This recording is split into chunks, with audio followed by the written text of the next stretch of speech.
Ça y est, dans la Silicon Valley, depuis quelques semaines, on voit des jeunes chercheurs de l'IA, des meilleures universités. Ils se voient offrir des salaires de 30 à 300 millions de dollars par an. 30 millions de dollars à 300 millions de dollars par an. Et ces mecs-là, ils sont même pas encore arrivés sur le marché du travail. Ils appellent ça, alors ça c'est Meta qui a créé ça, ils appellent ça The List, la liste. Et en gros, ça réunit tous les chercheurs, les meilleurs chercheurs au monde en IA. Voilà qu'est-ce qu'ils essayent de faire. Prenez le sport.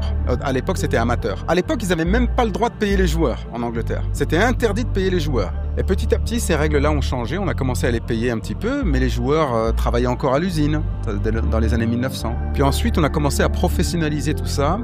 Et on a commencé à arriver avec les gros budgets, quoi. Et on payait super cher. Et ça, c'est dans les années 70, 80, 90. Et là, on voit des budgets de mirobolants. Vous savez, payer ces joueurs aussi bien, qu'est-ce que ça a créé ? Ça a fait que tu as des millions de gamins du Nigeria au Bangladesh qui se disent « Moi, demain, je veux être footballeur professionnel ». C'est exactement ce qu'ils cherchent à faire. Ils essaient de créer une ligue professionnelle de l'IA, des meilleurs joueurs de l'IA. Et c'est brillant, des génies qui vont révolutionner la génétique, l'organisation, les villes, comment est-ce qu'elles sont organisées, j'en passe et des meilleurs.